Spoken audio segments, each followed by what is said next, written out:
Here's another problem, though. If the dendrites in the cells are coated with animal fats, chemical poisons, and toxins, they become hard and stiff. They're not pliable anymore. So it's harder and harder to get rid of old memories, things that you don't need anymore because of your nutritional factors. That's why they call it a diet. Killing you. I mean, why do you want a diet in your life? You know? People talk about they want to lose weight. Well, people who say they're going to lose weight never do. Why? Because they're trying to lose something, and the subconscious says, hey, we've lost something. We got to find it. So what you say is, I'm releasing. We are right at our break.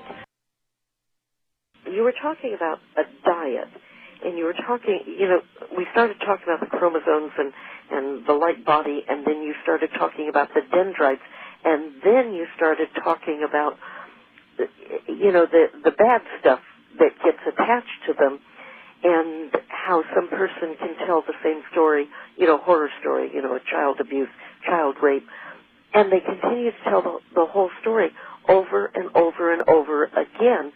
And one of the questions that came in was, I don't really understand what he meant by that. How in the world can a person just stop telling the story? The way you stop telling the story is you change the words. You see, thoughts become words. Words become actions. Actions become habits. And habits harden into character. So the thought pops up. What you do is you begin to tell the story differently. First of all, don't say I or I am.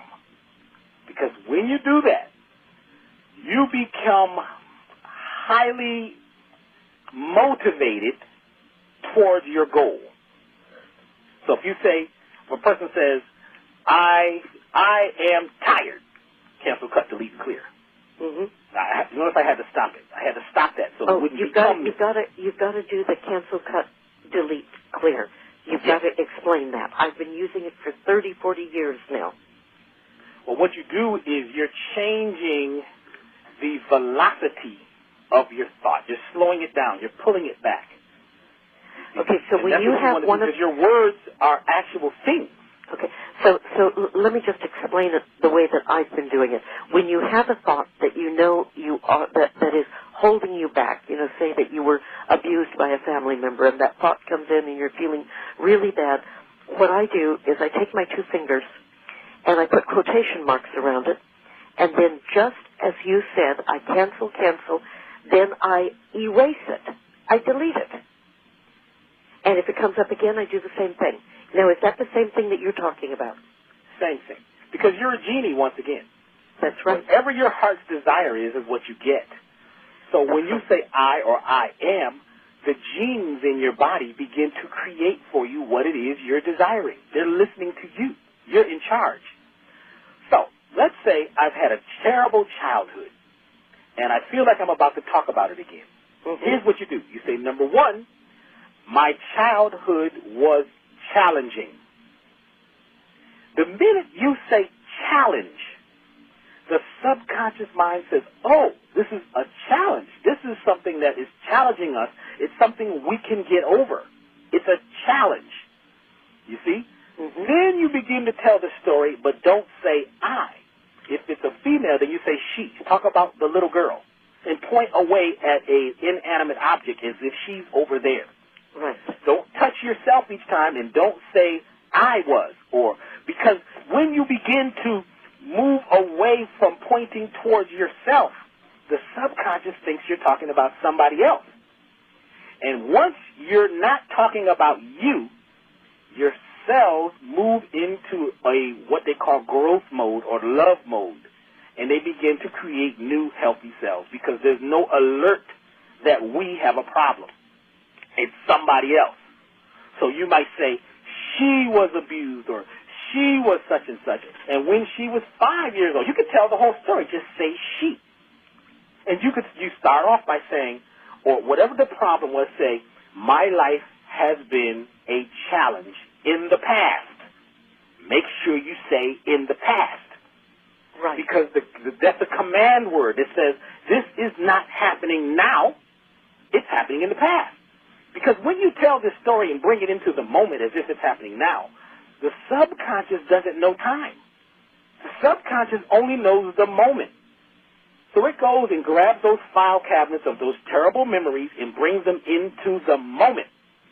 The cells of your body cannot do two things at one time. They're either moving towards growth, which is cell mitosis, or what's also called love. They're making new healthy cells. Or they're in protection mode. If they're in protection mode, the cell begins to spin to the left. When it's in love mode, it spins to the right. When the cells turn to the left, they're in protection mode. Blood flow is diverted from digestion and your defense, or what some people call an immune system. And blood flow goes to the back of the brain, to the muscles, because you're now in fight or flight mode. Adrenaline begins to pump. You see, cortisol begins to pump into your system because there's an emergency happening right now, because your subconscious doesn't know that you're talking about something from the past, because you're speaking of it as it's happening now. So, all you have to do is say, in the past, she, take it off of you, or he, take it off of you.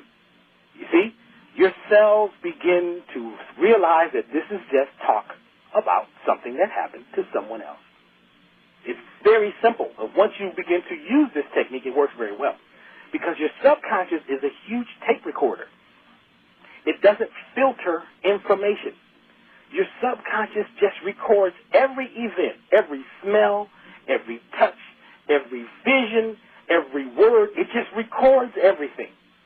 Now, what decides which file cabinet it gets put in, because there's file cabinets that are right up front that are really important, has to do with the amount of emotion that you put into the memory. So if you have a very emotional memory and you keep rubbing or massaging or talking about that terrible thing as if it's happening now, then that file is right up front in the file cabinet. This creates stress. See, the average American is stressed out. Absolutely. Because all of their stuff is in the wrong file cabinet because of our language. Look at modern psychology. The minute you go to a psychologist, what does a psychologist want you to do? He wants you to remember the problem. And tell it over and over and over and over and over again, which you never get rid of it if you do that. Exactly. My focus is on waking us up from a deep sleep of truth. Right. You see, let's go here. We have been taken over by an alien civilization. This alien civilization is not the ones in what you call the UFOs and the ships with the lights. These are very small, tiny, interdimensional creatures. Some can be seen with microscopes, some cannot. They come from all over the universe. They're very tiny. You could have a whole civilization that you couldn't even see. It wouldn't even, it's so small, it's like the head of a pin would be like the size of the earth. You see? Oh my gosh. These creatures, some of them are what we call parasites. The parasites, creatures that live beside us. Para means beside, site means life. They use us as the host. If you go back and think about a lot of your science fiction movies, and a lot of those are actually based on science fact, creatures take over somebody, and the person is just a little different. And you notice it's usually a man, and the wife says, well, Johnny's not the same anymore. He's Johnny, but he's not. Well, what happened to Johnny? I don't know. He went to sleep one night, and he slept very deep, and he woke up, and he's different now. Well, guess what? Johnny has been taken over by an alien group of civilizations. We call them parasites. That is incredible. You are saying that the parasites in our body may actually be an alien race. Some of them are. I mean, look, when they go up in space, let's say they just go to the space shuttle, and they come back. how come these guys are in quarantine for like 10 days? If there's nothing in space, is what they tell you. Nothing's in space. There's nothing alive out there. Nothing could live in the void of space. Why are these guys in quarantine? Exactly. Because they know that there's life forms everywhere. Everything doesn't need to live in oxygen. You see? There's all kinds of things that we don't understand. We don't know. We don't have the knowledge. See, we've been cut off from our knowledge. We've been cut off from our true story. We think that the beings that are here now, which are the human beings, are the original beings. They're not. They're human. Look up the word human. Human means created. It's a hum, H-U-M. It's a human being. It's a created being. That means we're under control. We're not the original people nowadays. We don't think the original thoughts. We wouldn't go along with some of the BS that's being said to us if we were original beings.